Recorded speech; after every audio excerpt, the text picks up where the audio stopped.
சாயிராம். துன்பங்கள் அதிகமாக வரும் பொழுது அனைத்தையும் மீட்டு எழுத்து வந்து நான் வாழ்க்கையில் சந்தோஷமாக வாழ்வேன். என் சாயப்பா என்னை சந்தோஷமாக வாழ வைப்பார் என்று நீ கூறும் அந்த சொற்களை கேட்டு என் மனம் மிகவும் ஆனந்தமாக இருக்கிறது. நீ என்மேல் வைத்திருக்கும் நம்பிக்கையை நான் வீணடிக்கவே மாட்டேன். என்னை முழுமையாக நம்பியவர்களை நான் எந்த நொடியும் விட்டு கொடுத்ததும் இல்லை. உன்னையும் விட்டுவிட மாட்டேன் என் பிள்ளையே. உனக்கு மகிழ்ச்சி தரக்கூடிய செய்தியை உன்னிடம் சேர்ப்பதற்காகவே நான் இப்பொழுது உன்னை தேடி வந்திருக்கிறேன். வாய்ப்பு சில முறைதான் வரும். அந்த வாய்ப்பை மிக சரியாக பயன்படுத்தி கொண்டால் பெரும் மகிழ்ச்சியடைந்து துள்ளி குதிக்கலாம் வாழ்வில். நீயும் நம்பிக்கையோடு உனக்கு வரும் வாய்ப்பை சரியாக பயன்படுத்திக்கொள். அப்பொழுது உன் வாழ்வில் பெரும் மகிழ்ச்சியை அடைவாய். வாழ்க்கையில் துள்ளி குதிப்பாய். உன் சாயப்பா உன்னோடு எப்பொழுதும் இருந்து கொண்டிருக்கும் வரை நீ கவலைப்பட வேண்டிய அவசியமே இல்லை. சாயப்பா இருக்க உனக்கு ஏன் மனக்கவலை? ஒரு சமயம் ஒரு மரத்தின் நிழலில் ஒரு பார்வையற்றவன் உட்கார்ந்திருந்தான். அவனுக்கு முன்பாக ஒரு தட்டில் ஒரு சில நாணயங்களும் கிடந்தது. அந்த பக்கமாக வரும் யாராக இருந்தாலும் அந்த பார்வையற்றவனுக்கு தங்களால் முடிந்த பொருள் அல்லது உணவு எதுவாக இருந்தாலும் அந்த தட்டில் போடுவார்கள். அவன் பக்கத்தில் ஒரு பிச்சைக்காரனும் அமர்ந்திருந்தான். அந்த பார்வையற்றவனும் பிச்சைக்காரனும் மிக நண்பர்களாக வாழ்ந்து கொண்டிருந்தார்கள். அந்த பார்வையற்றவன் மிக அழகாக பாடுவான், மிக அழகாக இசையும் அமைப்பான். அவனுடைய குரலுக்கும் பாட்டுக்கும் மயங்காதவர்கள் என்று அந்த ஊரில் யாருமே இருக்கவே முடியாது என்று சொல்லலாம். அந்த அளவிற்கு அருமையான குரல் வளத்தோடு இருப்பவன்தான் அந்த பார்வையற்றவன். அப்படி ஒரு சமயம், அப்படி ஒரு நாள் அவன் அழகாக பாடிக்கொண்டிருக்கும் அந்த வேளையில் அந்த நாட்டின் அரசர் அந்த பக்கமாக வந்தார். அப்பொழுது அந்த அரசர் காதிலும் அவன் குரல் விழுந்தது. அவன் பாடலில் ரொம்பவே சந்தோஷமடைந்த ஆனந்தமடைந்த அந்த நாட்டின் அரசர் அந்த பார்வையற்றவனை அழைத்து, உன்னுடைய பாடலால் நான் மெய்மலர்ந்து நின்றேன்.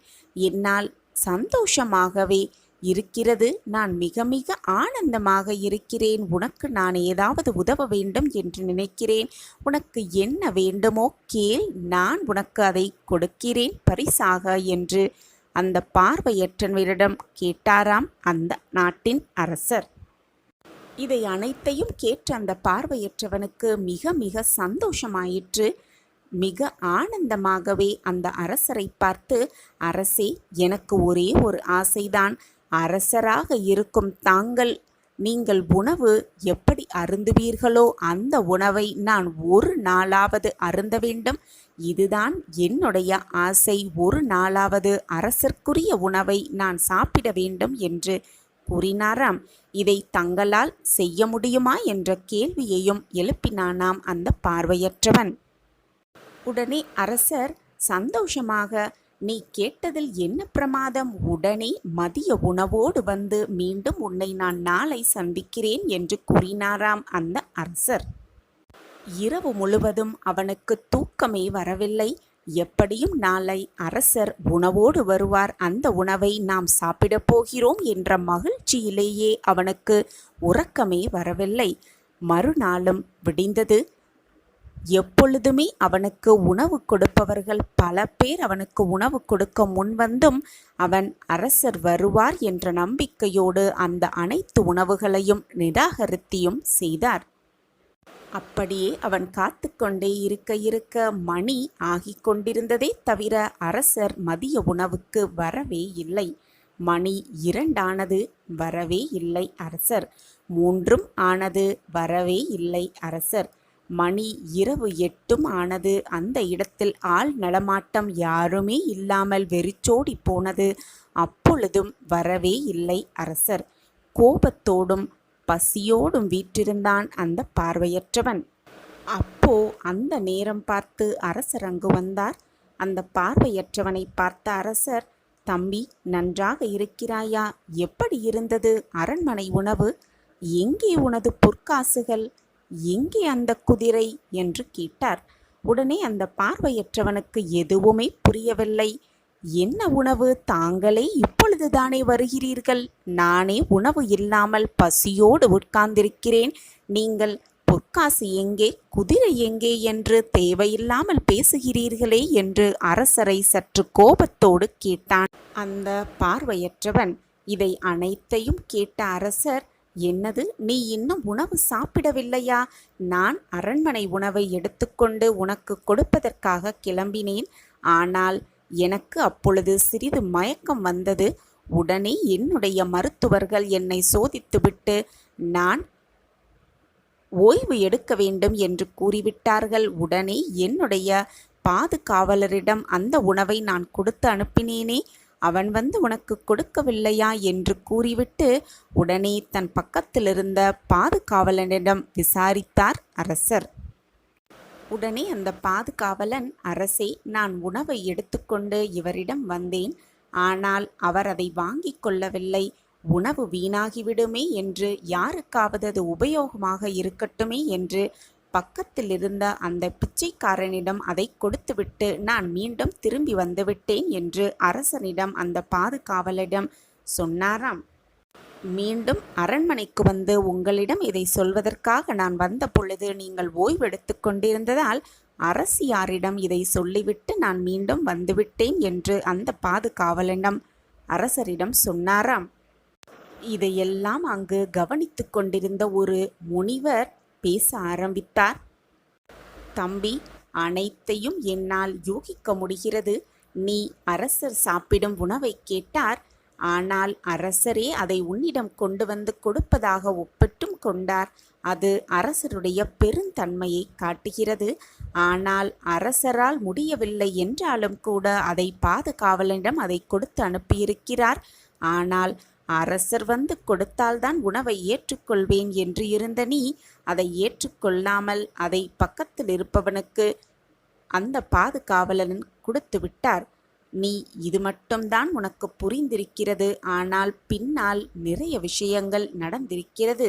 அது என்னவென்றால், உனக்கு உணவை கொடுத்து அனுப்பிவிட்ட அரசர் மீண்டும் மற்றும் ஒரு பாதுகாவலனை அழைத்து அரசு உணவை சாப்பிட்டு கொண்டிருக்கும் அந்த மனிதரிடம் போய் இந்த பொற்காசுகளை கொடுத்து விடுங்கள் என்று ஒரு மூட்டை பொற்காசுகளை அந்த பாதுகாவலிடம் கொடுத்து அனுப்பினார்.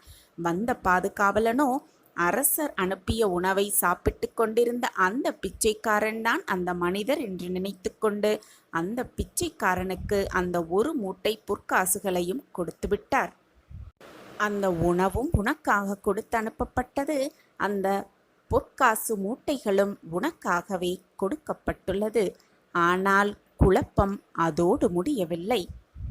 மீண்டும் அரசர் மற்றும் ஒரு பாதுகாவலனை அழைத்து பொற்காசுகளோடு மூட்டையோடு நின்று கொண்டிருக்கும் அந்த மனிதரிடம் இந்த குதிரையை சேர்த்து விடுங்கள் என்று ஒரு குதிரையையும் கொடுத்து அனுப்பினார். அவனும் வந்து பொற்காசுகளோடு நின்று கொண்டிருந்த உன் நண்பனிடம் அதை கொடுத்து விட்டார். உன் நண்பனும் பொற்காசுகளோடு அந்த குதிரையில் ஏறி இந்த நாட்டை விட்டே வெளியேறி விட்டான். இப்பொழுது உன்னுடைய நண்பன் செல்வந்தனாகிவிட்டான். உன்னுடைய புரிதலில் ஏற்பட்ட சின்ன குழப்பத்திற்கு நீ இப்பொழுது எதுவுமே இல்லாமல் பசியோடும் இருந்து கொண்டிருக்கிறாய். இதை விதி என்று சொல்லுவதா, அல்லது உன் வாய்ப்பை நீ சரியாக பயன்படுத்தி கொள்ளவில்லையா என்று எதுவுமே புரியவில்லை என்று அந்த துறவி அந்த பார்வையற்றவரிடம் சொன்னாராம். இதை அனைத்தையும் கேட்டுக்கொண்டிருந்த அரசர், கவலைப்படாதே, நான் உனக்கு மீண்டும் உணவு, பொற்காசுகள், குதிரை எல்லாம் நாளை அனுப்பி வைக்கிறேன் என்று சொல்லிவிட்டு நகர்ந்து சென்று விட்டாராம். அடுத்த நாளும் அரசரின் வருகைக்காக காத்து கொண்டிருந்தார் அந்த பார்வையற்றவர். ஆனால் அரசர் வரவே இல்லை. உடல்நிலை சரியில்லாத காரணத்தினால் அரசர் முன்றைய நாளை இறந்துவிட்ட அந்த செய்தி இன்னும் அந்த பார்வையற்றவன் காதுகளுக்கு விழவே இல்லை என்பதுதான் நிதர்சனமான உண்மை. இன்றைய காலகட்டத்தில் மிக அரிதாக கிடைக்கக்கூடிய ஒரு விஷயம் என்னவென்றால் அதுதான் வாய்ப்பு. வாய்ப்பு கிடைக்கும் பொழுது அதை சரியாக பயன்படுத்தி கொண்டு நம் வாழ்க்கையில் நாம் நினைத்ததை அடைந்தே தீர வேண்டும். வாய்ப்பை தவறவிட்டு விட்டால் மீண்டும் அந்த வாய்ப்பு கிடைப்பதற்கு சரியான நேரம் வரும் வரை நாம் காத்திருந்துதான் ஆக வேண்டும். அதுதான் வாழ்க்கையின் நியதியும் கூட. வாழ்க்கையே போராட்டம்தான். அந்த போராட்டத்தான வாய்ப்பு நமக்கு கிடைக்கும் பொழுது, அந்த போராட்டத்தை மீள்வதற்கான வாய்ப்பு நமக்கு கிடைக்கும் பொழுது, அதை தவற விட்டு விடாமல் சரியாக பயன்படுத்தி கொண்டு நம் வாழ்க்கையில் நாம் முன்னேற்றம் அடைவதற்கான அத்தனை வழிகளையும் செய்து கொண்டாக வேண்டும். அப்பொழுதுதான் வாழ்க்கையை சந்தோஷமாகவும் வெற்றிகரமாகவும் வாழலாம். நம் சாயப்பா நம்மோடு இருக்கும் வரை நமக்கான வாய்ப்புகளை கொடுத்து கொண்டே இருப்பார் என்ற நம்பிக்கையோடு இருக்கலாம். சாயப்பா நம்மோடு இருக்கும் வரை எதற்குமே நாம் பயப்பட வேண்டிய அவசியமே இல்லை. சாயப்பா இருக்க நமக்கு ஏன் மனக்கவலை? வாய்ப்புகளை சரியாக பயன்படுத்தி கொள்ளலாம். வாழ்க்கையில் வெற்றியை அடைந்தே தீரலாம். குழந்தா, உன் வாழ்க்கையில் ஒரு மாற்றம் உண்டாகப் போகிறது. இதை கேட்கும் நொடியே அந்த மாற்றத்தை நீ கண்கூடாக உணர்வாய். பல நாள் கஷ்டத்திற்கும் வேதனைக்கும் ஒரு பலன் வரப்போகிறது. உனக்கு வரும் கஷ்டங்கள் எல்லாம் உன்னை தாழ்த்ததான் என்று நீ நினைத்து கொண்டிருக்கிறாய். தவறாக நினைத்து கொண்டிருக்கிறாய். ஆனால் உண்மையில் அது உன்னை தாழ்த்துவதற்காக வருவதில்லை குழந்தா. உன்னை அடுத்த கட்டத்திற்கு மேம்படுத்தத்தான் அந்த கஷ்டம் உனக்கு வருகிறது என்பதை தெளிவாக தெரிந்து கொள். குழந்தா, உனக்கு ஒரு விஷயம் தாமதமாக நடக்கிறது என்றால் அது உனக்கு நிறைவான விஷயமாக ஆகப் போகிறது என்றுதான் அர்த்தம். குழந்தையே, நான் உன்னை சோதிப்பேனே தவிர கைவிடவே மாட்டேன். சோதனை கூட உன்னையே உனக்கு புரிய வைக்க, உன் வாழ்க்கையை உனக்கு புரிய வைக்க, உனக்கு கிடைத்திருக்கும் இந்த வாழ்க்கையை எப்படி வாழ வேண்டும் என்பதை உனக்கு உணர்த்ததான் அந்த சோதனைகளை நான் ஏற்படுத்தி கொண்டிருக்கிறேன் என்பதை புரிந்து கொள். உன்னை சுற்றி இருப்பவர்கள் உன் மனதை துரத்தி வெறுத்து வைக்கிறார்கள் என்று நினைக்காதே. உன் மனதை காயப்படுத்துகிறார்கள் என்று அவர்களோடு வாதம் செய்யாதே. அந்த தருணத்தை மிக அமைதியாக கடந்து சென்றுவிடு. அந்த தருணத்தில் அமைதியாக இருந்துவிடு. இருந்து உன்னுடைய பிரகாசமான செயல்களால் அவர்களுக்கு உணர்த்து நீ யாரென்று, எப்படிப்பட்டவர் என்பதை அவர்களுக்கு உணர்த்து உன் செயலால். ஒவ்வொரு விஷயத்திலும் கவனம் தேவை என் பிள்ளையே. அதை ஒவ்வொரு செயலிலும் யோசித்து யோசித்து செயல்படுத்து. அதுவே உன் வாழ்வுக்கு நல்லதும் கூட. உனக்கான ஒரு நல்லதொரு வாழ்க்கை காத்து கொண்டிருக்கிறது. அது உன்னுடைய எல்லா வழிகளுக்கும் எல்லா வேதனைகளுக்கும் மருந்தாகவே இருக்கப் போகிறது. இன்னும் உன் வாழ்க்கையில் பல இருக்கிறது அரங்கேற. அதுவரை பொறுமையாக காத்திரு. அந்த அழகிய நாட்களை, உனக்கு அரங்கேறப் போகும் அந்த அழகிய நிகழ்வுகளை நிகழ்வதற்காக காத்து கொண்டிரு. பொறுமையாக, நிதானமாக. உன் வாழ்க்கையில் நீ சிந்திய அத்தனை கண்ணீருக்கும், உன் மன வேதனைப்பட்ட அத்தனை வேதனைகளுக்கும் நான் கொடுக்கும் பதில்தான் உன்னுடைய வாழ்வு. உனக்காக எல்லாம் நிறைந்த எதிர்காலம் காத்து கொண்டிருக்கிறது. தொட முடியாத உச்சத்திற்கு உன் வாழ்வில் நீ வளரப்போகிறாய். சிரித்த முகத்தோடு எது நடந்தாலும் புன்னகையை மட்டும் மறந்து விடாமல் நிதானமாக நிம்மதியாக காத்து கொண்டே இரு. உன்னையையும் உன் வாழ்க்கையையும் நிறைவுடையதாய் மாற்ற வேண்டிய பொறுப்பு உன் சாயப்பாவுடையது. எனவே எதற்கும் கலங்காதே, நான் இருக்கிறேன். நான் குறித்து வைத்த தேதியில் எல்லாமே உனக்கு சுபமாகவே நடக்கும், நல்லதாகவே நடக்கும். நான் அந்த தேதியை உனக்காக குறித்து வைத்து விட்டேன். பயப்படாமல் இரு, தெளிவாக இரு. நீ நினைத்தது எல்லாமே உனக்கு நடக்கும் வரை பொறுமையாக காத்திரு. தனியாக போராடிக்கொண்டே இருக்கிறோமே, நமக்கான வெற்றி நமக்கு கிடைக்குமா என்று மட்டும் வருந்திவிடாதே. நீ தனியாக போராடுவதே மிகப்பெரிய வெற்றிதான் என்று தீர்க்கமாக நம்பு. உன் வாழ்க்கையில் எப்பொழுதுமே நீ வெற்றியை மட்டுமே காண்பாய். என் அன்பு குழந்தையே, ஒன்றை நன்றாக மனதில் பதிய வைத்துக்கொள். வழிகள் இல்லாமல் வழிகள் இல்லை. விழிகள் மூடினால் வெற்றிகள் இல்லை. முயற்சி இல்லாமல் மகிழ்ச்சியும் இல்லவே இல்லை. முயன்ற மனிதன் எப்பொழுதும் தோற்றதும் இல்லை. கோபம் கொண்டால் யாருமே எந்த உறவுமே உன்னிடத்தில் இல்லை. பாவம் செய்தால் பரிவும் இல்லை. ஆசை கொண்டால் உறக்கமில்லை. அமைதி கொண்டால் அகிம்சையே எல்லை. ஆளத் துணிந்தால் இந்த வானமே எல்லை என்பதை மனதில் தெளிவாக வைத்துக்கொள். மலையை பார்த்து எப்பொழுதும் மலைத்து நின்று விடாதே. மலை மீது ஏறினால் அதுவும் உன் காலடியில்தான் என்பதை முடிவு செய்துவிட்டு உன் வாழ்க்கையில் வெற்றி நடை போட்டுக்கொண்டே இரு. போராடிக்கொண்டே இரு. ஓயாமல் உழைத்து கொண்டே இரு. நம்பிக்கையோடு இரு. நீ நினைத்த லட்சியத்தை நிச்சயமாக அடைந்தே தீருவாய். இதை நம்பிக்கையோடு கேள். இறுதியில் முகம் மலர்வாய். உன்னுடைய லட்சியம் என்றுமே வீண் போகாது. வாழ்க்கையில் வெற்றியடைய வேண்டும் என்ற உன் எண்ணமும் வெற்றி அடைந்தே தீர வேண்டும் என்று உன்னுடைய விடாமுயற்சியும் எப்பொழுதுமே தவறாக போகாது. தவறாகி போகும்படி நான் விட்டுவிட மாட்டேன். இது நாள் வரை இந்த வாழ்க்கையே வேண்டாம் என்று சொல்லும் அளவிற்கு அனுதினமும் ஏதாவது ஒரு கஷ்டம் எனக்கு வந்து கொண்டே இருக்கிறதே, என்னை சூழ்ந்து கொண்டே இருக்கிறதே என்று வேதனையோடு என்னிடம் வந்து புலம்பினாய் அல்லவா? அந்த கஷ்டத்திற்கான தீர்வை இதோ உன் சாயப்பா உனக்காகவே கொடுக்கப் போகிறேன். உன் பொறுமை காத்திருப்புக்கான பரிசை உன்னை வந்து சேரும்படி நான் வழிவகை செய்வேன். நான் பலமுறை உனக்கு கூறிக்கொண்டே இருக்கிறேன். இந்த உலகில் உள்ள அனைவருக்கும் இதுபோல் நடப்பது சர்வசாதாரணமான விஷயமே. இந்த உலகத்தில் உள்ள அனைவருக்கும் இன்பத் துன்பம் மாறி மாறி வந்து கொண்டுதான் இருக்கும். நீ மட்டும் அதற்கு விதிவிலக்கு அல்ல. நல்லது நினைத்தால் எப்பொழுதுமே நல்லது மட்டுமே நடக்கும். கெடுவான் கேடு நினைப்பான் என்பது பழமொழிதான். பொறாமை மற்றும் பேராசையின் காரணமாக ஒருவன் அடுத்தவனை அழிக்க நினைத்தால் அது அவனுக்கே வினையாக முடிந்துவிடும் என்பது உண்மையிலும் உண்மை. நல்லதை நினைத்தால் நல்லது நடக்கும் என்பதும் உண்மையிலும் உண்மை. இறைவன் மேல் உண்மையான பக்தி செலுத்துவோரை எந்த கெடுதல்களும் ஒன்றுமே செய்துவிட முடியாது என்பதற்கு சான்று பல இருக்கிறது. உனக்கு பெரிதாக தெரியும் பிரச்சனை சில பேருக்கு மிக சிறியதாக எண்ணக்கூடும்.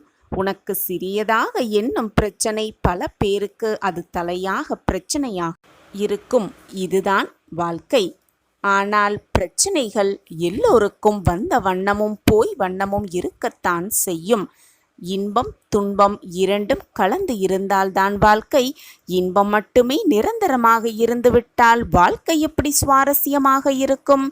வாழ்வில் நடக்கும் இன்பத் துன்பங்களை உள்ளது உள்ளபடி ஏற்கும் மனப்பான்மையை முதலில் வளர்த்துக்கொள்.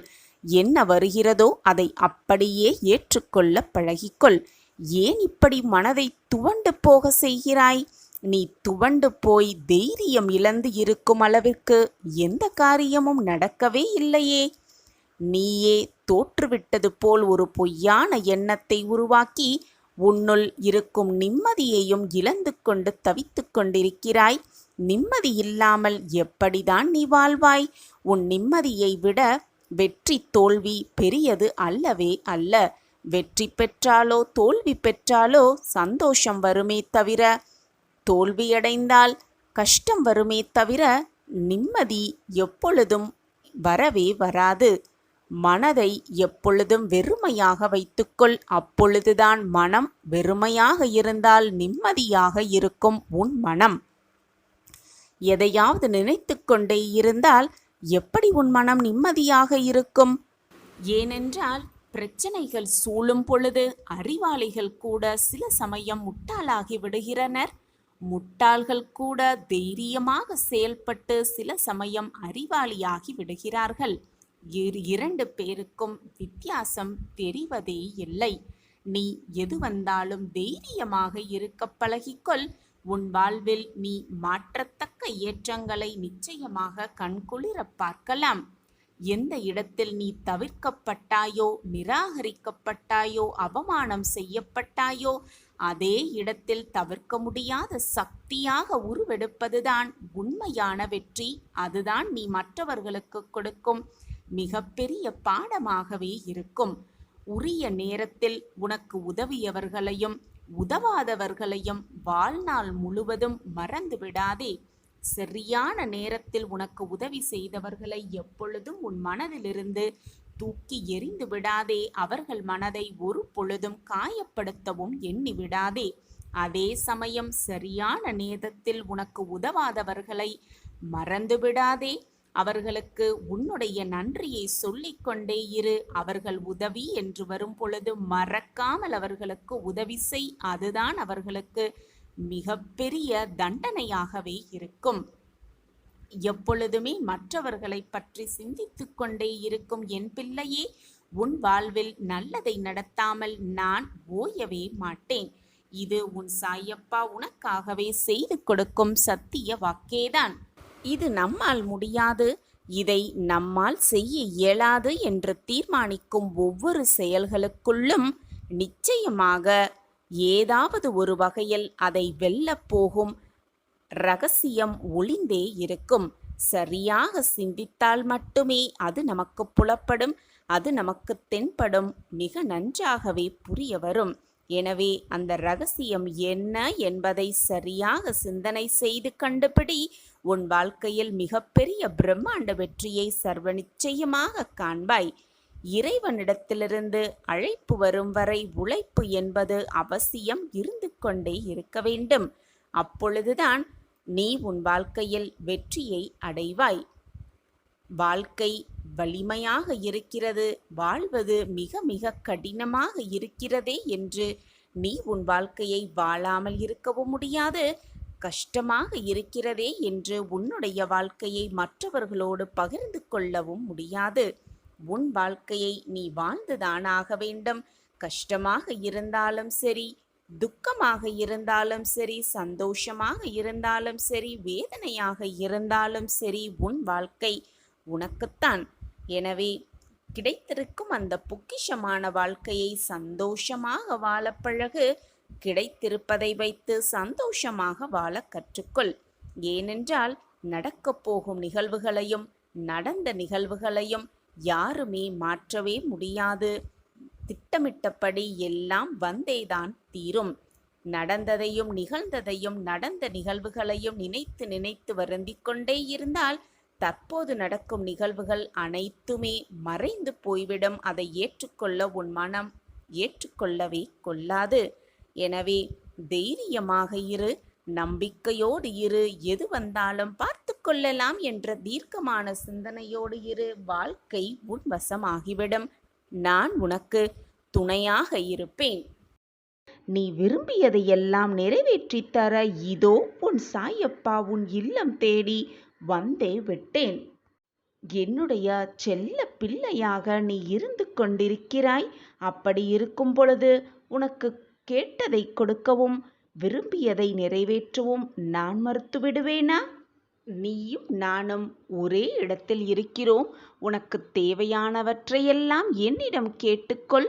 என்னிடம் இருந்து ஆசிர்வாதமாக பெற்றுக்கொள். நான் உனக்கு நீ கேட்டதை விரும்பியதை கொடுப்பதற்காகவே உன் இல்லம் தேடி வந்திருக்கிறேன்.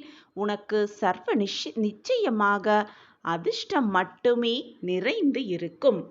நீ எதை கேட்டாலும் எப்பொழுது கேட்டாலும் நான் உனக்கு அதை சர்வ நிச்சயமாக தருவேன். அதேபோல் நீ எப்பொழுது என்னை கூப்பிட்டாலும் உன் கண்முன்னே வந்து அதே நொடியில் நிற்பேன். என்னுடைய லீலைகளையும் என்னுடைய அதிசயங்களும் நீயே சில சமயம் பிரத்யட்சமாக பார்த்திருக்கிறாய் அல்லவா? அப்படி இருக்கும் பொழுது நீ ஏன் கவலைப்படுகிறாய்? உனக்கு ஏற்ற அனைத்தையும் சரியான நேரத்தில் நான் சரி செய்து விடுவேன். கவலையே படாதே. மனதில் எந்த ஒரு குழப்பமும் இல்லாமல், சலனமும் இல்லாமல், நல்ல சிந்தனையோடு என் காலடியில் சமர்ப்பித்துவிடு. உன் வேதனை அனைத்தையும் என் காலடியில் சமர்ப்பித்துவிடு. என் காலடியில் நீயும் சரணடைந்து விடு. அதிர்ஷ்டம் உன் பக்கம்தான் எப்பொழுதுமே வீசும். நீ அப்படி இருந்தால் உன்னுடைய சகல துக்கங்களிலிருந்தும் உனக்கு விமோச்சனம் கிடைக்கும்.